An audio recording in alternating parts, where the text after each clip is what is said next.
All right. Good afternoon. Today, in a short while, my guest will be Jane Ferguson, who is the UN Women's Special Representative in Afghanistan. She will be speaking to you from Kabul. And this is, of course, she's here to discuss the 4-year mark since the Taliban takeover of Afghanistan. The Secretary General's 16th annual report on conflict-related sexual violence that I think you've been asking me about has now been published today on the webpage of the Office of the Special Representative for Sexual Violence in Conflict. The report marks a staggering 25% increase from the previous year, with the highest number of cases recorded in the Central African Republic, the Democratic Republic of the Congo, Haiti, Somalia, and South Sudan. You also I encourage you to read the full report to get all the details, but to quickly summarize what has been included, 63 state and non-state parties are listed in the annex of the report, credibly suspected of committing or being responsible for patterns of rape and other forms of sexual violence in armed conflict, which is on the agenda of the Security Council. The report also introduces for the first time an appendix whereby parties are put on notice for potential listing in the next report of the Secretary General. Starting off with Ukraine today, our colleagues in the Office of the Coordination of Humanitarian Affairs tell us that as front lines shift, intense hostilities are continuing to inflict a heavy toll on civilians on a daily basis, causing widespread destruction and forcing thousands of people to flee their homes. In the Donetsk region, where fighting has escalated, Ukrainian authorities ordered the mandatory evacuations of families with children from over a dozen towns and villages. Between Monday and Wednesday this week, authorities report that more than 6,000 people fled high-risk communities along the front lines, either through organized evacuation or on their own accord. Relentless attacks are also impeding both evacuation of civilians and the delivery of aid to Pokrovsk town, located just a few kilometers from the front lines. Local Ukrainian authorities estimate that more than 1,000 people are still living there. Humanitarian access is worsening in the Konstantinivka town, where approximately 7,000 residents need urgent support. Aid organizations are working around the clock to assist those fleeing the violence, providing transportation and other assistance at transit sites for newly displaced people. The humanitarian coordinator for Ukraine, Matthias Schmale, is visiting the south of the country today. He met with displaced people in the community centers in Mykolaiv and discussed urgent needs with our partners and local authorities. On its latest update, our colleagues from the UN Human Rights Monitoring Mission in Ukraine say the number of civilian casualties in Ukraine reached another 3-year high in July, with 286 civilians killed and 1,388 injured. The July UN casualty numbers are the highest since May of 2022. The UN Human Rights Mission says that the high July casualty numbers continued a pattern of steadily increasing civilian casualties in 2025. Casualty numbers for the first 7 months of 2025 were 48% higher than the same period in 2024. Turning to the ongoing horrific situation in Gaza, our humanitarian colleagues report that airstrikes and shelling have intensified in parts of Gaza City over the past couple of days, as attacks also continue on Deir al-Balah, Khan Yunis.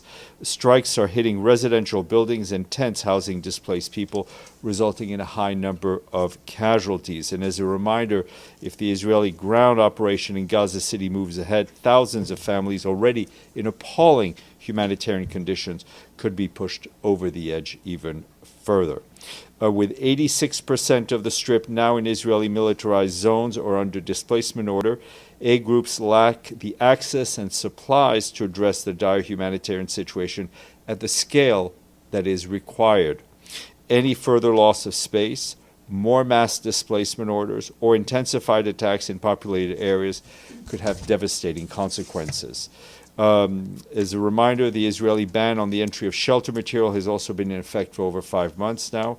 In recent days, temperatures have soared and hundreds of thousands of people are now left without protection from the heat. Nearly everyone in Gaza has been displaced at least once since the war began, and the makeshift shelters they managed to improvise or acquire have often either worn out or have been abandoned when they have been forced to flee. Meanwhile, yesterday, the World Health Organization supported the medical evacuation of 38 patients, mostly children from Gaza, alongside nearly 100 companions.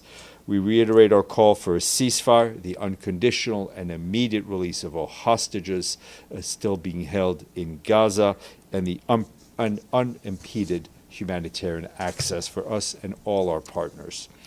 Turning to Syria, we and our humanitarian partners continue to deliver vital assistance to people impacted by the recent violence in the southern part of that country.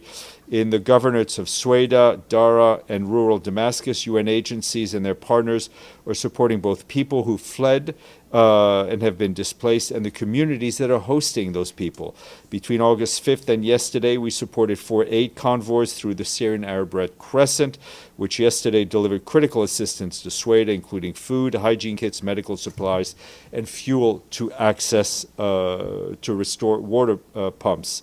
One of the convoys counted 21 trucks that delivered 250 metric tons of flowers, as well as food baskets, water containers, fuel, and 7 dialysis machines. The World Food Program and UNICEF provided these supplies.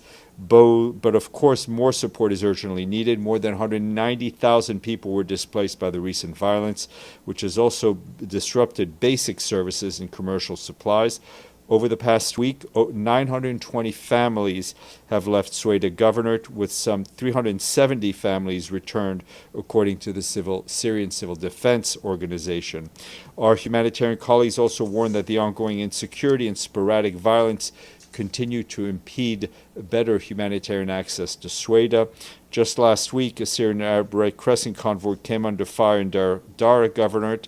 Despite ongoing insecurity and operational challenges, we continue to engage closely with Syrian authorities and other partners to strengthen the response. And moving to Lebanon and southern Lebanon, where our peacekeeping colleagues are operating. I have my note right here. Our peacekeepers tell us that they continue to discover unauthorized weapons, unauthorized ammunition, and infrastructure in southern Lebanon. Yesterday, they found rocket launchers, rocket shells, mortar rounds, and bomb fuses in Sector East.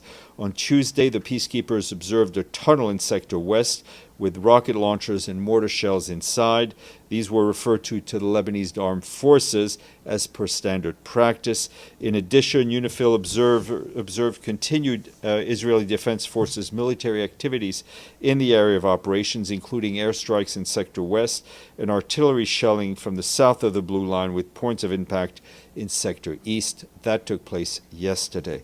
UNIFIL continues to conduct training activities with the Lebanese Army personnel in support of our efforts of capacity building of the LAF. This week, UNIFIL engineers conducted trainings on surveying, locating, and extracting explosive devices, procedures for safety exiting mined areas, and securing sites potentially containing explosive devices. Such training activities are crucial now as the Lebanese armed forces engage daily in identifying and securing areas contaminated with unexploded ordnances and explosive remnants of war. At sea, the mission's Maritime Task Force yesterday held an exercise with the Lebanese Army personnel. Lebanese Air Force personnel. In Sudan, our humanitarian colleagues are continuing to provide us with updates on the dire conditions there.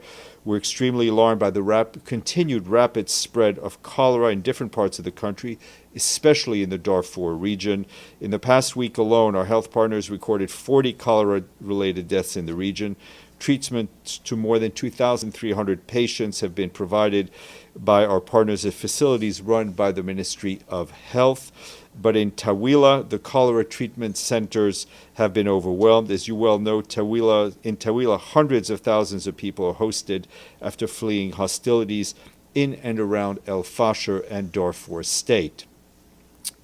You may also recall that last month, the Emergency Relief Coordinator, Tom Fletcher, allocated $5 million from the Central Emergency Response Fund to support the cholera response in Sudan, but more resources are needed for that response without delay.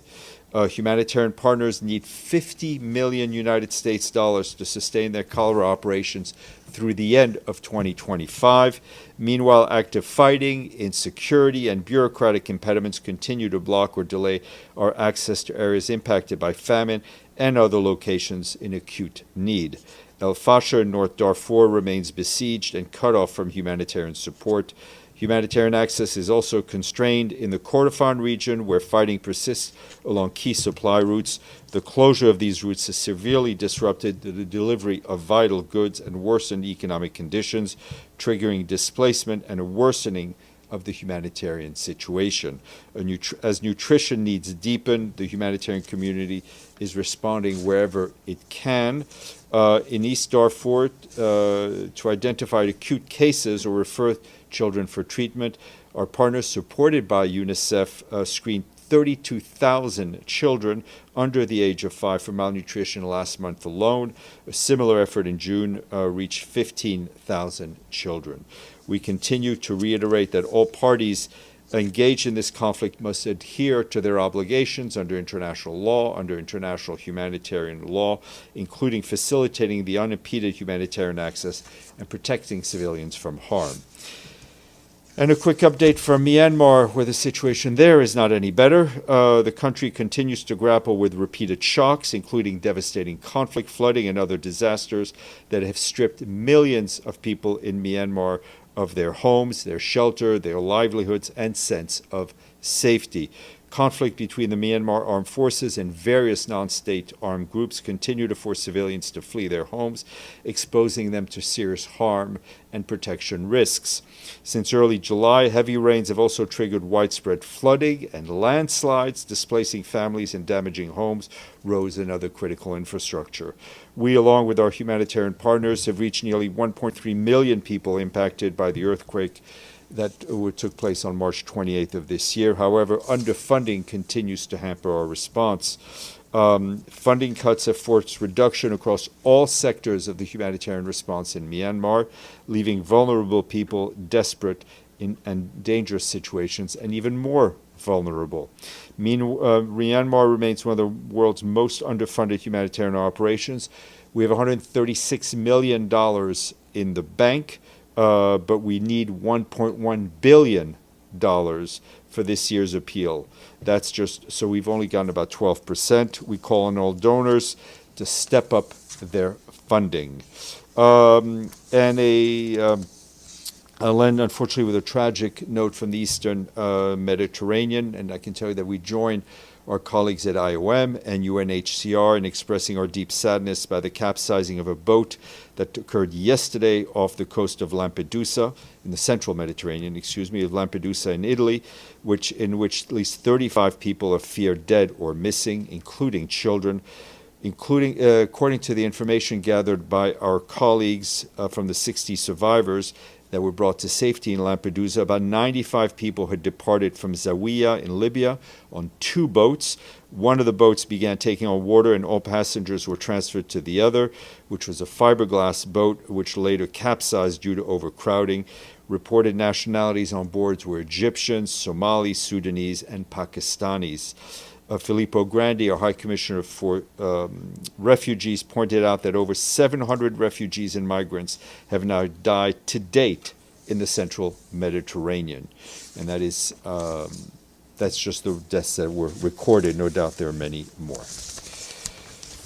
I'm done, Deji. And then today, the conflict-related sexual violence report of the Secretary General has been released. This year we saw a new content called Unnoticed, which put Israel and Russia. What unnoticed? Yeah, unnoticed. Oh, unnoticed. Yes, unnoticed. It did not go Not unnoticed. listed, Yes, but okay. unnoticed. Yes. So what's the? I mean, why there's this new category here? on Well, I think notice? it was part the report created this new category because of the consistent denial of access to UN monitors in the context of both the Israeli and occupied Palestinian territory conflict and the the occupied parts of Ukraine. That made it challenging to verify and definitively determine the patterns, the trends, and the systematicity of sexual violence in these contexts. Which means there's suspicion, but you cannot verify. Right. That's why it's that's put on on notice. notice. Yes. Okay. Edie. Thank you, Steph. Israel has announced new settlement construction in the West Bank, which the Palestinians and human rights groups say will basically destroy prospects for a two-state solution by cutting the West Bank in two parts. Does the Secretary General have any comment on this announcement? Well, as far as I saw, I think that was also the statement made by the Israeli finance minister to eliminate the possibility of a two-state solution. Our position on settlements is clear. The Israeli settlements in the occupied West Bank, including East Jerusalem, and the regime that's associated with these settlements go against international law. Settlements, to state the obvious, further entrench the occupation, put the prospect of a two-state solution even further away. And as you said, if this went ahead, and which we call on the Israeli government not to do, and we call them to reverse to stop the advancement of this process, it would sever the northern and southern West Banks. And I think, interestingly enough, as the Israeli finance minister and the Palestinians and other NGOs all agree, it would put an end to the prospects of a two-state solution. Pam, then Benny. Thanks, Steph. Since we're looking at Ukraine because of the summit coming up tomorrow, has there been any progress on the Commissioner Volker Turk investigation, the UN human rights, or any other inquiry or negotiations on the children that were taken to Russia during the war, the 20,000? There were 11 returned in August, but there doesn't seem to be I'm not aware, one. unfortunately, of any progress on that front, but we will check for you. Thank you. Benny? So I have two questions and maybe a third after that. So the first one, I have you time. mentioned the anniversary of Afghanistan. Mm-hmm. There was a report just issued by the U.S. watchdog on reconstruction of Afghanistan called CIGAR. Not for you, no cigar for you. That claims that a lot of the, if I remember correctly, $3 billion that were dispersed by the UN was diverted to the Taliban, including, they say, and I quote, by colluding with the Taliban was colluding with senior UN officials to demand kickbacks from UN vendors. Any thought? Yes, a few thoughts. We're obviously aware of the publication by the Special Inspector General. I think what the report does very clearly show is the extremely complex environment in which United Nations agencies operate to deliver aid in Afghanistan, and the interference and the restrictions imposed on the UN by the de facto authorities who control Afghanistan, the Taliban. Such interference has included attempts to influence recruitment and beneficiary selection process, a request for confidential staffing and budgetary information, pressure to change established aid delivery modalities, and restrictions on or threats against female national staff members that impede their essential role in supporting the Afghan people. we've been operating in Afghanistan for quite some time, and I can tell you that our colleagues at the UN country team, which includes the funds, the programs, the agencies, have implemented robust safeguards and risk management process to ensure that critical international assistance reaches those people that need it most. Where and when necessary, some programs, such as in-kind cash assistance, have been halted, and we've engaged with the de facto authorities at the various level. I can tell you that also, if you take and your colleagues and everyone takes the time to look at the quarterly reports from UNAMA, they are mandated to report on the risks of a diversion, and they've reported this consistently to the Security Council. Now, we obviously take very seriously any allegation of malpractice, of corruption by UN officials or implementing partners, and we try to ensure that they're promptly investigated. But we continue to operate based on our humanitarian principles and reinforced by comprehensive safeguarding policies and various procedures that include independent needs assessment, screening and vetting of partners and vendors, as well as extensive monitoring, including by third parties and community feedback. And we also continue to push with the de facto authorities to let us do our work free from any harassment and interference. But I think as you know and others know, delivering humanitarian aid in an area that is, in a country that is controlled by the de facto authorities, and it's not the only place in the world, is extremely, extremely challenging, to say the least. And the part about senior UN officials and bribes, I is said, if that anyone investigated by OIOS? Anyone has an information, it needs to be brought forward, and I'm sure my colleagues in Afghanistan will be in touch with a special inspector on that. Okay, second question. There was an op-ed that I'm sure you've seen yesterday in the Wall Street Journal about the ship Yemen that was purchased by the UN in 2023 that, according to that report, is basically serving as a fuel depot for the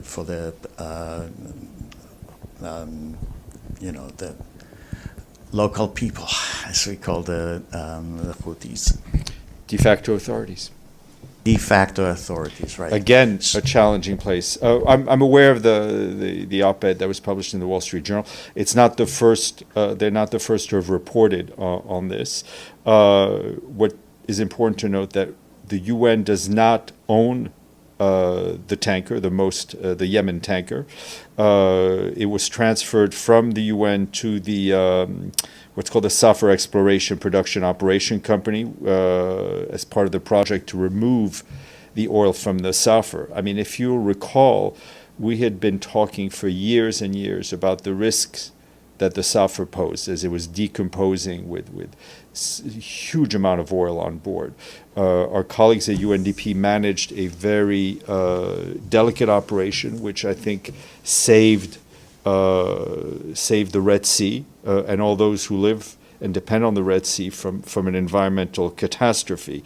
UNDP has a contract with an international maritime company for advisory services, only to support the safe ongoing storage of the oil after it was removed from the Safar. The transfers that are being reported on by the Wall Street Journal and others are done by this local company, CPOC, independently of the Safar. The oil that was removed from the Safar remains removed and remains on board the Yemen.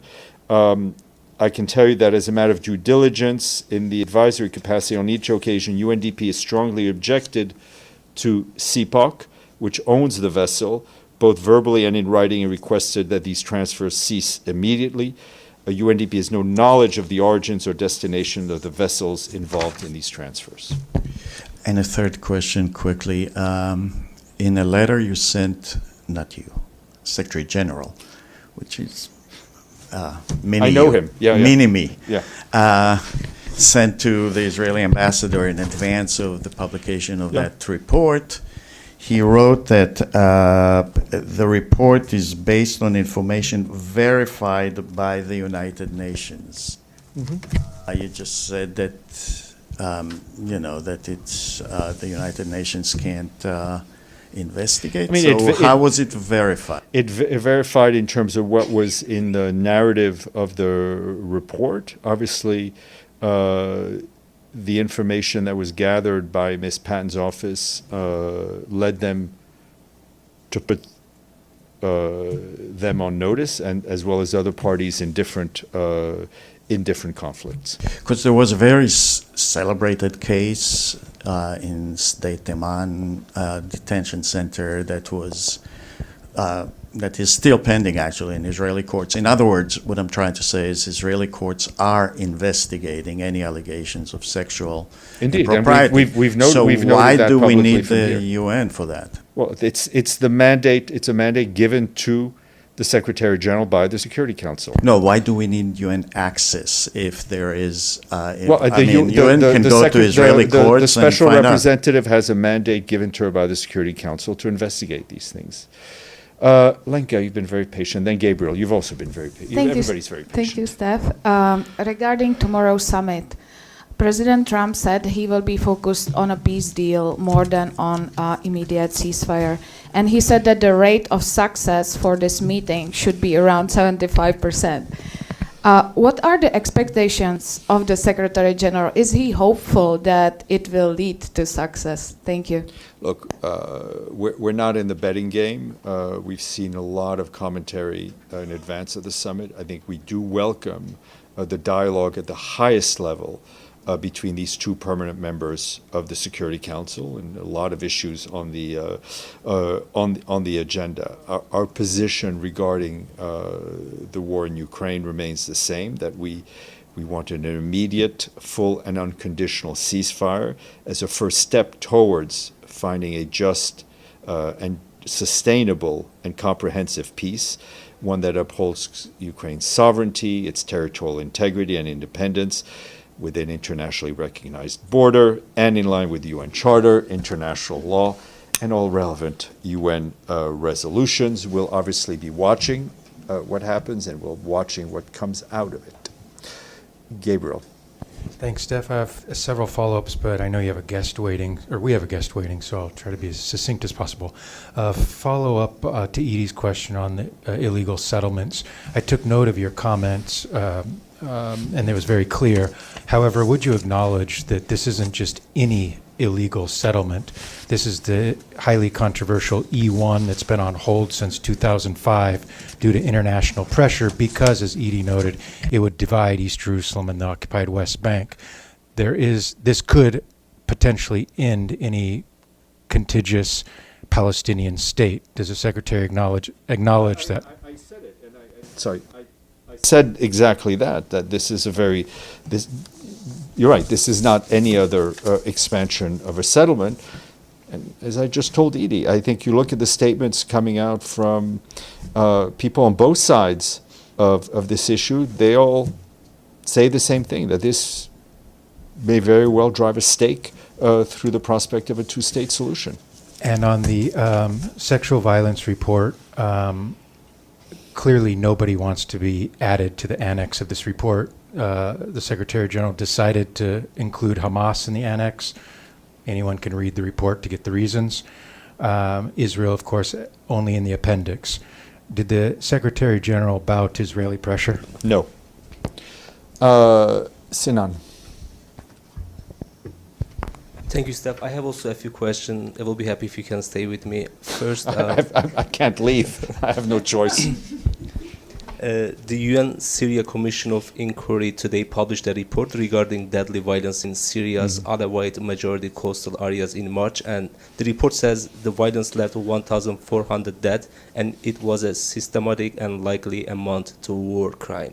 Does Secretary General sees those things? And in addition, what we saw in Sueda are I think crimes? that will have to be decided by a court. But regardless, I think the conclusions of the IIM are extremely worrying. They echo what we've been saying, our human rights colleagues have been saying, what Mr. Pedersen had been saying, it is the responsibility of those in power in Syria, of those in power in Damascus, to ensure that everyone in Syria, all Syrians, feel safe and feel protected and do not risk being killed, harassed, or kidnapped just because of their religion or ethnicity.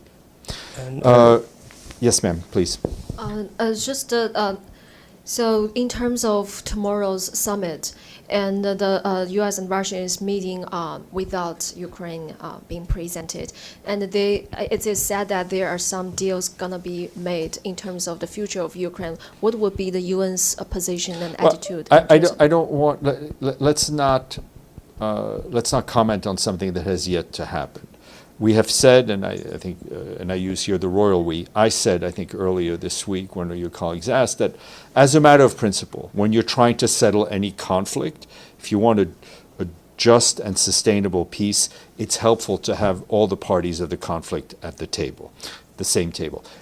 That being said, let's wait to see what comes out of the summit tomorrow. Pam, then Deji. Very quick follow-up to Benny's question, the first one, on the Special Inspector General for Afghanistan report. Will that be made public? The report? Yeah? It is public. Okay. I mean, it's a U.S. report. They put it up on their website a day and a half ago. Okay, and on the, I hadn't seen it, on the reference to a current UN official, is that something that you're investigating? Well, I mean, we're obviously, we're reading this report with you, so we will obviously look into all these allegations. Deji. Thank you. Also follow up on Benny's second question about the Yemen tanker. The Yemen tanker has been purchased or acquired by UNDP at that time, right? So it's been sold? So what's, I don't understand, what I is mean, the question? We do not own the oil that's in You own the tanker, right? we do not own the oil that's in the tanker. Because Yemen was acquired by the UN for $55 million. I mean the tanker, not the oil. No, and the tanker was transferred to CPOC as well. So it's also been Yes, it's exactly. been sold. Exactly. For Yeah, how exactly. much and when? I don't know. We'll try to get you those dates. Okay.